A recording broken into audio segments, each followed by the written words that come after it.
ফেব্রুয়ারিতে নির্বাচন হবে মহোৎসবের মন্তব্য প্রধান উপদেষ্টার, জাতির নবপ্রজন্মের প্রত্যাশা। বাণিজ্য ঘাটতি কমলে যুক্তরাষ্ট্র শুল্ক কমাবে আশা উপদেষ্টার, ঢাকায় মার্কিন প্রতিনিধি দলের সঙ্গে বৈঠক। মালয়েশিয়ায় কর্মী পাঠানোর নামে ১,১৫৯ কোটি টাকা আত্মসাতের অভিযোগ, ১৩ এজেন্সির বিরুদ্ধে মামলা। যুক্তরাষ্ট্রে পেটেন্ট পেল দেশের কোভিড টিকা বঙ্গোভ্যাক্স, ওষুধ শিল্পের ইতিহাসে প্রথম দাবি গ্লোবের। এবং বিক্ষোভে হওয়া সহিংসতাকে অপরাধ বললেন নেপালের প্রধানমন্ত্রী সুশীলা কার্কি, তদন্তের ঘোষণা। আমন্ত্রণ টিভিএস নিউজ অব দ্য ডেতে, সাথে আছে রঞ্জু ইফতেখার। এতক্ষণ দেখছিলেন সংবাদ শিরোনাম, এবারে জানাবো বিস্তারিত। আগামী ফেব্রুয়ারিতে অনুষ্ঠেয় ত্রয়োদশ জাতীয় সংসদ নির্বাচন মহোৎসবের হবে বলে মন্তব্য করেছেন প্রধান উপদেষ্টা অধ্যাপক ডক্টর মোহাম্মদ ইউনূস। তিনি বলেন, এই নির্বাচনের মাধ্যমে জাতির নবজন্ম হবে। জুলাই সনদের আইনি ভিত্তি ও বাস্তবায়ন প্রক্রিয়া নির্ধারণে 14 সেপ্টেম্বর রবিবার রাজধানীর বেইলি রোডে ফরেন সার্ভিস একাডেমিতে রাজনৈতিক দলগুলোর সঙ্গে জাতীয় ঐকমত্য কমিশনের বৈঠকে তিনি একথা বলেন। বৈঠকে সভাপতিত্ব করেন প্রধান উপদেষ্টা। ডক্টর ইউনূস বলেন, জাতির সত্যিকারের নবজন্ম হবে নির্বাচনের মধ্য দিয়ে। এত ত্যাগ সার্থক তখনই হবে যদি সেই নবজন্ম আমরা লাভ করতে পারি। তিনি আরও বলেন, এই একমাত্র সুযোগ এবং আমাদের এটা গ্রহণ করতে হবে। নতুন বাংলাদেশ বিনির্মাণে রাজনৈতিক দলগুলোকে সমঝোতায় আসতেই হবে। এক্ষেত্রে আমাদের কাছে ব্যর্থ হওয়ার কোনো সুযোগ নেই। বৈঠক শেষে পরে সাংবাদিকদের সঙ্গে কথা বলেন বিএনপি, জামায়াত, এনসিপি সহ বিভিন্ন রাজনৈতিক দলের নেতৃবৃন্দ। বিদ্যমান বাণিজ্য ঘাটতি কমাতে পারলে যুক্তরাষ্ট্র শুল্ক কমাবে বলে মনে করেন বাণিজ্য উপদেষ্টা শেখ বশিরউদ্দিন। 14 সেপ্টেম্বর রবিবার বাণিজ্য মন্ত্রণালয়ের সভাকক্ষে যুক্তরাষ্ট্রের সহকারী বাণিজ্য প্রতিনিধি ব্রেন্টন হিঞ্চের নেতৃত্বে প্রতিনিধি দলের সঙ্গে বৈঠক শেষে এ আশা প্রকাশ করেন তিনি। শেখ বশিরউদ্দিন বলেন, ইতোমধ্যে বাণিজ্য ঘাটতি কমতে শুরু করেছে এবং যুক্তরাষ্ট্র এতে সন্তুষ্ট। তিনি বলেন, সুনির্দিষ্টভাবে পাল্টা শুল্ক 15% করার বিষয়ে আলোচনা হয়নি। বাণিজ্য ঘাটতি কমার সঙ্গে সঙ্গে শুল্ক কমার বিষয়ে আলোচনা করেছি এবং তারা এতে আশ্বস্ত করেছেন।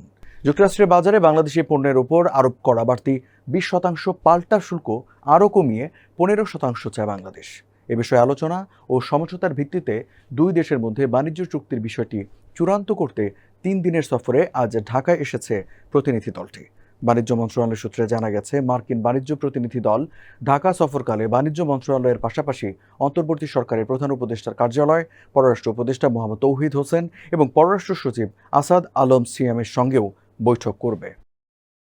মালয়েশিয়ায় শ্রমিক পাঠানোর নামে চুক্তি ভঙ্গ ও অনিয়মের মাধ্যমে 5 গুণ অর্থ বা ১,১৫৯ কোটি টাকা আত্মসাতের অভিযোগে 13টি ওভারসিজ কোম্পানির চেয়ারম্যান, ব্যবস্থাপনা পরিচালক ও পরিচালক সহ 31 জনের বিরুদ্ধে 13টি মামলা করেছে দুর্নীতি দমন কমিশন দুদক। 14 সেপ্টেম্বর রবিবার বিষয়টি নিশ্চিত করে দুদক মহাপরিচালক মোহাম্মদ আক্তার হোসেন বলেন, আসামিরা বাইরের বিভিন্ন পদে দায়িত্ব পালনকালে সিন্ডিকেট করে রেজিস্ট্রেশনের শর্ত ভঙ্গ করেন। সরকার নির্ধারিত ৭৮,৯৯০ টাকার পরিবর্তে 5 গুণ বেশি অর্থ নিয়ে মালয়েশিয়ায় শ্রমিক পাঠানো হয়।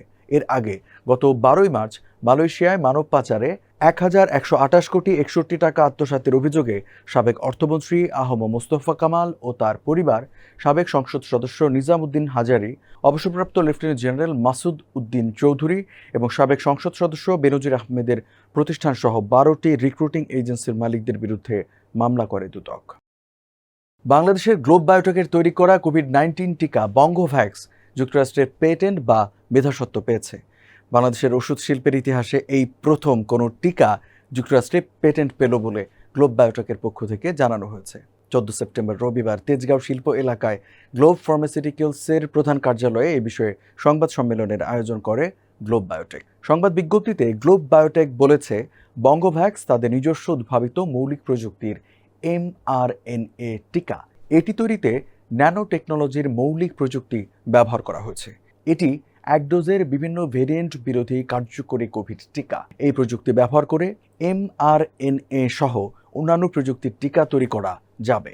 এছাড়া এই প্রযুক্তি ব্যবহার করে ক্যান্সার ও ডায়াবেটিসের মতো দুরারোগ্য রোগের আধুনিক ওষুধ তৈরি করা যাবে বলেও গ্লোবের ভাষ্য। জেএনজি বিক্ষোভ চলাকালে ভাঙচুর ও অগ্নিসংযোগকে দেশের বিরুদ্ধে অপরাধমূলক কাজ বলে অভিহিত করেছেন নেপালের অন্তর্বর্তী প্রধানমন্ত্রী সুশীলা কার্কি। তিনি দোষীদের বিচারের আশ্বাস দিয়েছেন এবং ক্ষতিগ্রস্তদের জন্য ত্রাণসহ নির্বাচনের প্রতিশ্রুতি ঘোষণা করেছেন। এমনকি মাত্র ২৭ ঘন্টার বিক্ষোভে যে পরিবর্তন এসেছে তা আগে কখনো দেখেননি বলেও মন্তব্য করেছেন কার্কি। ১৪ সেপ্টেম্বর রবিবার এক প্রতিবেদনে এই তথ্য জানিয়েছে সংবাদ মাধ্যম কাঠমান্ডু পোস্ট। সংবাদ মাধ্যমটি বলছে, গত সপ্তাহের জেনজি বিক্ষোভে সংঘটিত অগ্নিসংযোগ ও ভাঙচুরকে দেশের বিরুদ্ধে অপরাধমূলক কর্মকাণ্ড বলে অভিহিত করেছেন নেপালের অন্তর্বর্তী প্রধানমন্ত্রী সুশীলা কার্কি। শুক্রবার দায়িত্ব পাবার পর রবিবারই আনুষ্ঠানিকভাবে প্রধানমন্ত্রীর দায়িত্ব গ্রহণ করেন কার্কি। দায়িত্ব নেবার পরপরই তিনি বিক্ষোভে ক্ষতিগ্রস্তদের জন্য ত্রাণ ঘোষণা করেন এবং নির্বাচনের প্রতিশ্রুতি দেন। মূলত নির্বাচন আয়োজন তার সরকারের রোডম্যাপের অংশ। দর্শক, এই ছিল আজকে টিভিএস নিউজ অব দ্য ডেতে। এতক্ষণ সাথে থাকার জন্য ধন্যবাদ সবাইকে।